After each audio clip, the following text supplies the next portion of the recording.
can't be here. You died last week." That's what I whispered when the man whose death certificate I had signed walked back into my office the next morning, smiling, breathing, and calling me by name. The rain had been falling for hours that night, drumming softly against the hospital windows. I'd been on duty for almost 16 hours straight at St. Clair's General, a hospital so old that the lights hummed like worn lungs.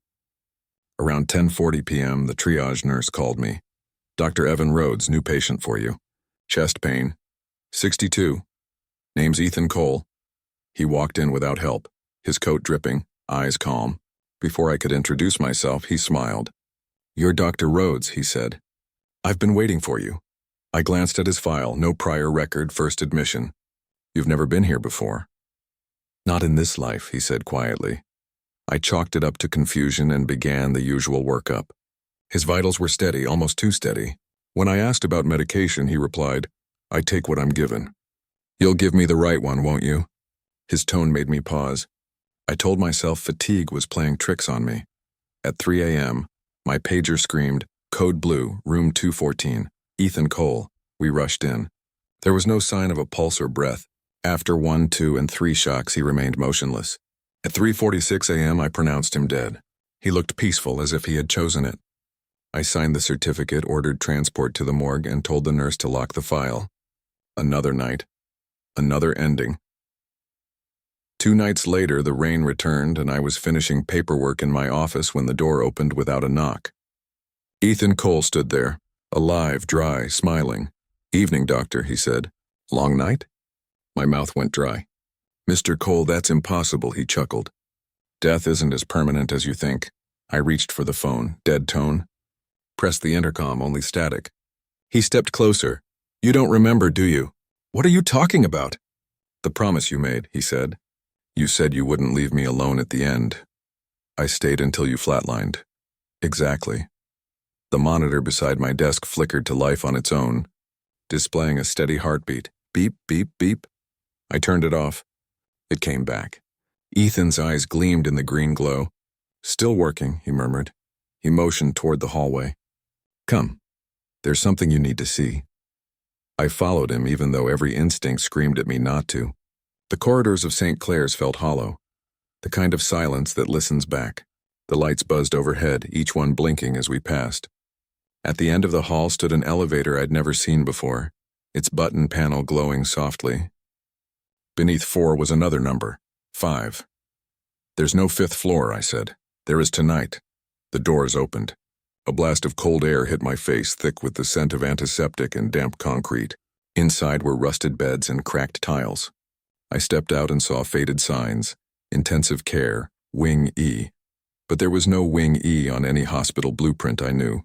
He led me to a single bed at the end of the corridor. A clipboard hung from the rail. My name was printed across it. Patient Dr. Evan Rhodes, admitted March 4th.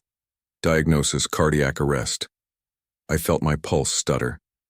"This is a mistake," Ethan's voice lowered. "No mistake. You were supposed to stop working 2 nights ago."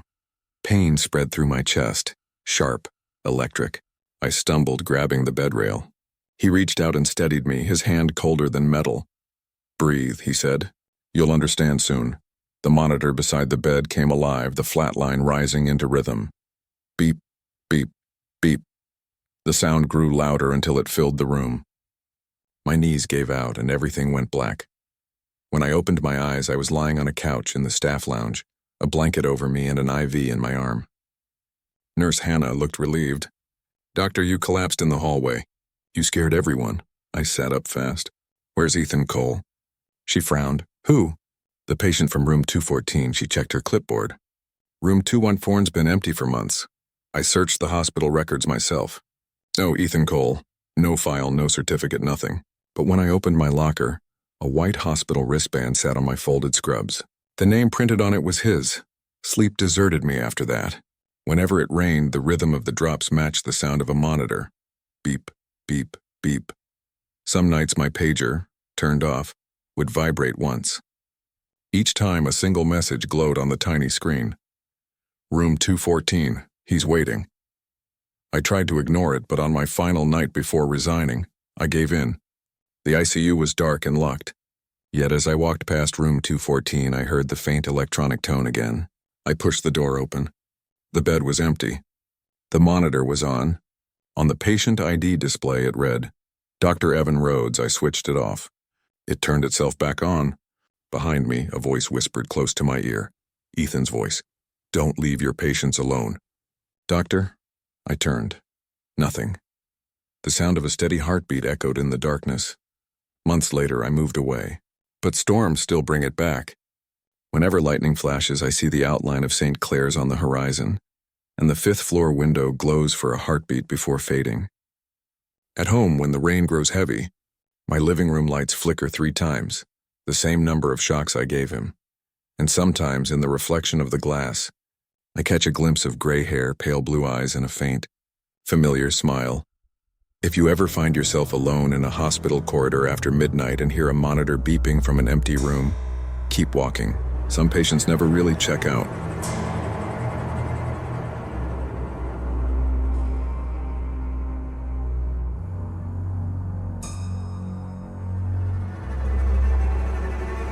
The elevator doors opened on the 5th floor of a hospital that only had 4. It was close to 2 in the morning, the hour when hospitals feel more like mausoleums than places of healing. I'd been working nights at St. Vincent's for just 6 months, and the silence still unnerved me. The day shift leaves traces of life, half-empty coffee cups, echoing laughter down the corridor. But by midnight, all that's left are machines breathing for people who can't. That night, I was covering for a nurse who'd called in sick. My job was simple. Make a blood run to the lab, drop it off, come back, and chart vitals. Easy. I took the old service elevator at the end of the hall, the one that rattled like it was held together with duct tape and prayer. When I pressed G, one of the panel lights flickered. A 5th button appeared beneath the rest. Its paint half peeled but still readable. 5, I frowned. There were only 4 floors at St. Vincent's. I'd walked every wing. There was no 5th. Curiosity won over common sense. I pressed it. The elevator groaned and began to rise. The display above the door skipped from 4 straight to 5, then stopped with a soft thud. When the doors opened, a cold draft poured in, smelling faintly of bleach and old dust. The corridor ahead was dim, lights humming every few seconds like dying fireflies. Rows of hospital beds lined both sides, each covered with plastic sheets that rustled slightly even though the air was still. No sound of machines, no voices. All I could hear was a faint electrical buzz and the rhythm of my own heartbeat. I should have gone back down right then. Instead, I stepped out. The floor tiles were sticky under my shoes, and my breath fogged in the cold air. I called out once, "Hello? Maintenance?" No answer. Somewhere deeper in the corridor, a faint lullaby started playing. The kind you hear in children's wards, soft, mechanical, and endlessly repeating. I followed the sound. Every door I passed was numbered 500-something, 512, 514, 516, but the signs looked wrong. The paint on them wasn't aged. It was smeared, as if someone had tried to cover the numbers with their fingers. At 520, the door was slightly open. Light seeped through the crack. I pushed it open with my elbow. Inside was a small room with a single hospital bed. A girl sat upright on it, knees drawn to her chest, wearing a faded gown. Her skin looked pale and translucent under the fluorescent light. When she saw me, she whispered, "Are you the night nurse?" I swallowed. "No, I'm staff. Are you all right? This floor shouldn't exist," she tilted her head. "They keep me here because I never got discharged." Before I could reply, the lights flickered off. In the brief darkness, I heard her voice right next to my ear. "Will you take me downstairs now?" The lights came back. The bed was empty. My hands were shaking as I stepped backward into the hallway. The air had turned colder. The lullaby stopped. Then a voice crackled over the intercom. An old, distorted male voice. Code blue. Ward 5, room 520. That was the room I'd just left. I ran back toward the elevator, pressing the button again and again until the doors opened. Inside, the floor panel was blank, no numbers, just one glowing button marked down. I hit it. Nothing happened. The elevator lights dimmed. Through the small inspection window on the door, I could see something moving in the hallway. Slow, deliberate steps. A pair of bare feet appeared first, pale against the black tile, then the rest of her. The same girl, but now her gown was soaked through with something dark, spreading down her arms and dripping onto the floor. She stopped right outside the elevator. Head tilted, eyes clouded white. "Why did you leave me?" she whispered. I slammed the emergency stop and kicked the close door button. The doors struggled, then finally shut. The elevator dropped so fast my knees buckled, all the lights went out. I felt weightless, like falling through water. When it finally jerked to a stop, the doors opened to the ground floor, except it wasn't the ground floor. Every corridor was dark. The walls were cracked. Ceiling panels hung loose. On the reception desk, a thin layer of dust covered everything, except one clipboard lying neatly in the center. My name was written across the top, dated that same night. Under reason for incident, someone had typed, "Fatal elevator malfunction, 2:07 a.m." I stumbled backward, heart hammering. Then the overhead lights flickered on, blindingly white. The reception area was back to normal. Nurses chatting, monitors beeping. I was standing in the middle of the hall, holding the blood sample tray I'd meant to deliver. Hannah, the nurse from my ward, hurried. "Liam, where have you been? I paged you 20 minutes ago. I started looking behind me. The elevator at the end of the corridor was gone. All I saw was a blank wall." She followed my gaze. "Are you okay?" I nodded slowly. Yeah, I just got turned around." I handed her the tray and went straight to the locker room to change. On my locker door was a small white sticker I'd never seen before. Printed on it were 2 words. 5th floor. That was 6 months ago. I quit St. Vincent's the following week. But occasionally, when I'm driving past the city at night, my car radio catches a strange frequency, a dull mechanical hum that fades in and out. Beneath it, a faint and rhythmic sound resembles the sound of an elevator bell. If you ever work nights in a hospital and notice a button on the panel that shouldn't be there, don't press it. Some floors aren't meant for the living.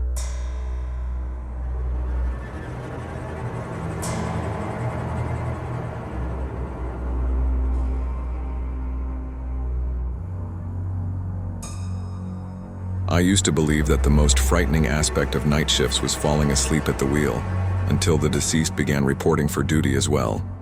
It happened 3 years ago, back when I was still working as an orderly at Haverhill Regional, a mid-sized hospital tucked between cornfields and fog. Night shifts were quiet then. Too quiet. The kind of silence that stretches until every beep of a monitor feels like it's echoing inside your skull. Ward C was the oldest wing, half shut for renovation. Only 2 rooms were still in use, one occupied by an elderly woman named Mrs. Lang, the other used as a supply closet. The rest of the corridor stood empty, lights dimmed to save electricity. It always smelled faintly of bleach and rainwater that leaked through the ceiling vents. That night I was covering for a coworker who'd called in sick. My tasks were simple. Restock linens, verify the call lights, and ensure that Mrs. Lang's oxygen didn't dip. Around 1 a.m., I finished the paperwork and sat behind the nurse's desk with a cup of instant coffee. The clock ticked loud enough to sound like footsteps. At 1:17, the intercom hissed to life. "Orderly Liam Kane to Ward C, room 307. My stomach tightened. Room 307 hadn't been used in years. Its door was sealed with a renovation in progress sign.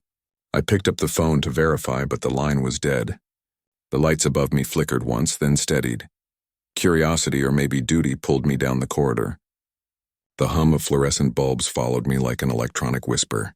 The sign on 307 was still there, but the door was slightly open.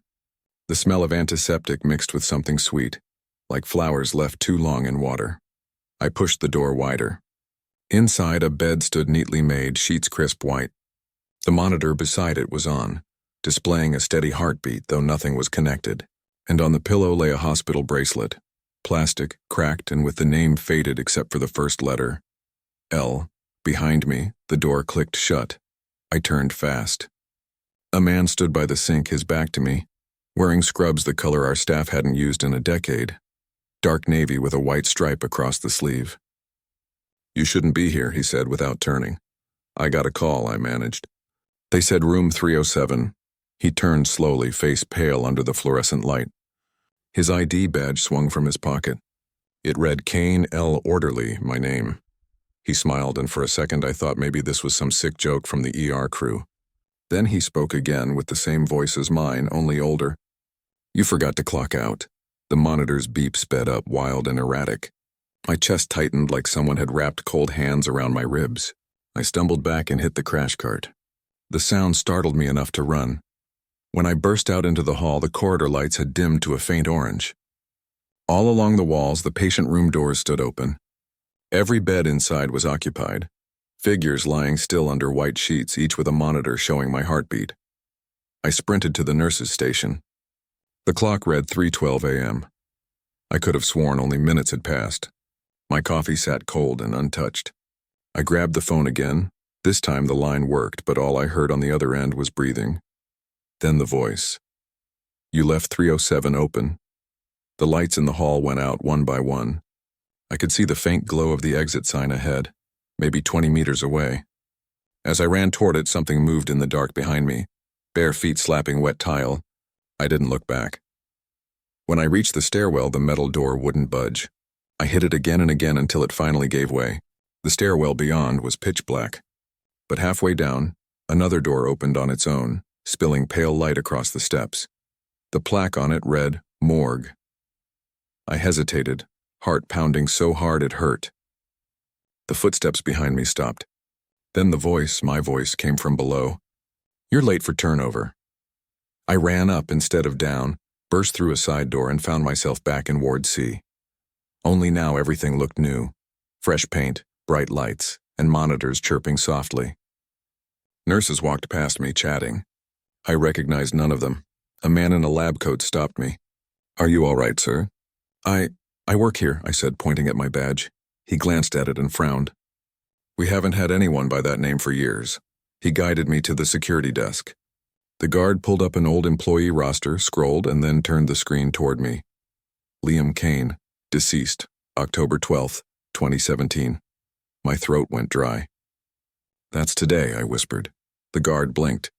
Today's October 12th, 2023. 6 years. He thought I was having a breakdown and called an ambulance from another hospital.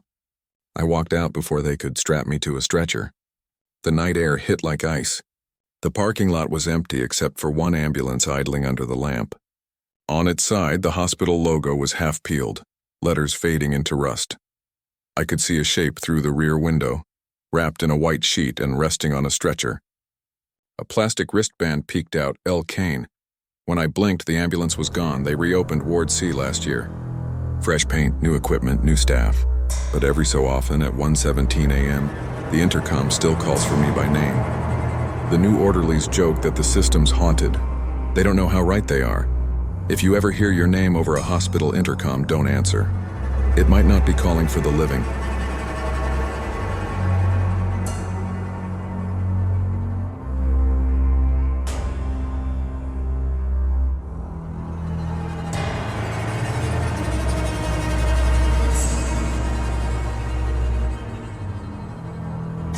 Every night at 2:13 a.m., my pager called me to a hospital wing that didn't exist anymore.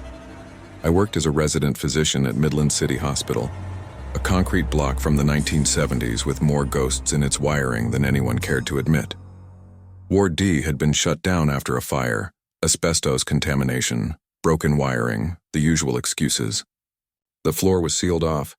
Even the elevator skipped the button, but the paging system never got the memo.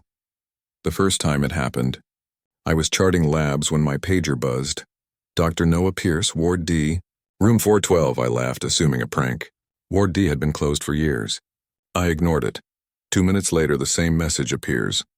Then again, the third page came with a faint tone, softer than a ring, almost like breathing through static.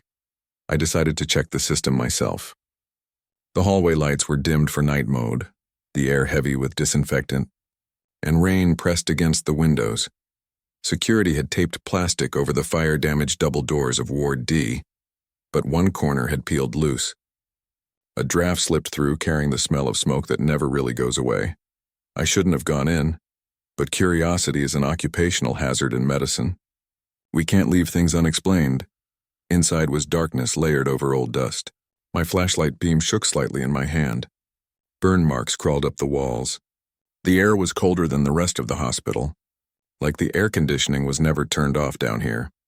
Every few feet, my beam caught glimpses of what was left behind: a rusted gurney, an overturned wheelchair, and a row of broken monitors that looked like sleeping eyes. When I reached room 412, I stopped. The door was closed, though I'd expected it to be gone with the fire damage. A small paper tag still clung to it. "Do not re-enter until cleared." Underneath, in handwriting that looked newer than it should have, someone had added, "He still needs rounds." I pushed the door open. The smell of burnt plastic and something sweet, almost medicinal, hit me.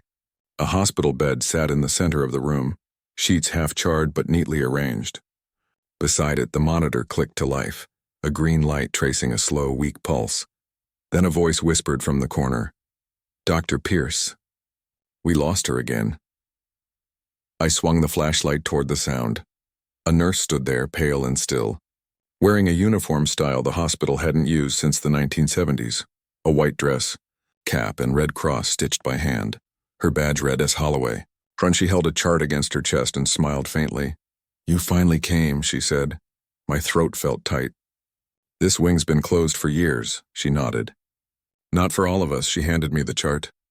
My name was on the cover sheet. Attending, Dr. Noah Pierce. Below it, there was a list of patients, all of whom had passed away. At the bottom, a blank line under next of kin. She tapped it with her pen. "You never signed for her release." I set the chart down, backing away. The monitor beside the bed sped up. Beep, beep, beep. The burnt sheets stirred as if someone beneath them took a breath. I dropped the flashlight. When I picked it up again, the bed was empty, but the heart rhythm kept going. I ran. The hallway lights flickered in rhythm with the monitor.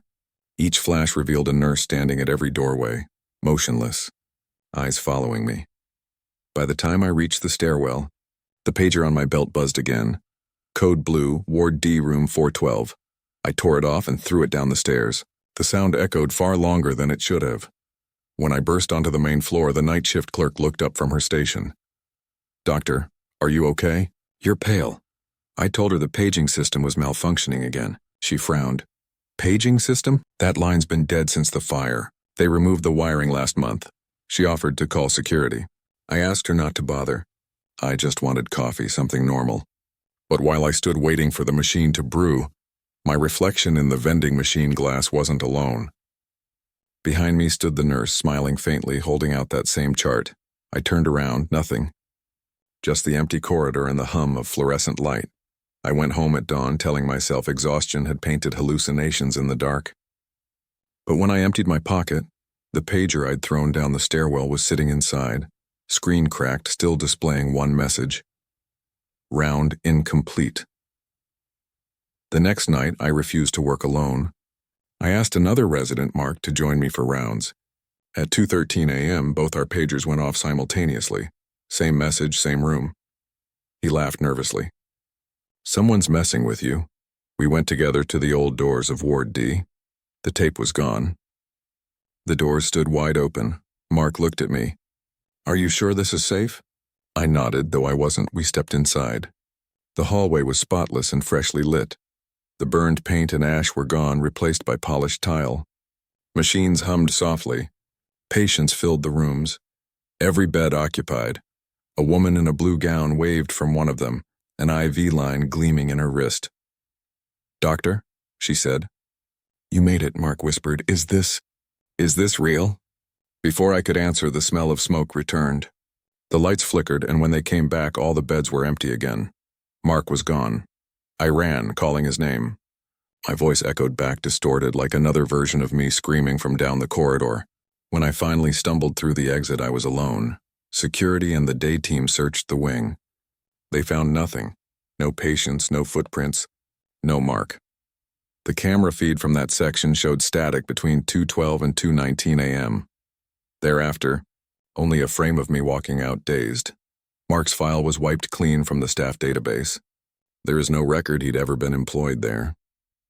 His locker was empty except for a single pager still blinking with a half-burned screen. On it, the same message. Code blue, Ward D, room 412. I left Midland City Hospital 2 weeks later. I moved states, changed my phone number, and made an effort to forget. But every year on the anniversary of the fire, my phone vibrates at exactly 2:13 a.m. No caller ID, just a faint voice on the other end. Dr. Pierce, it says, we lost her again. If you ever hear your pager go off for a place that isn't supposed to exist, don't answer it. Some wards never close.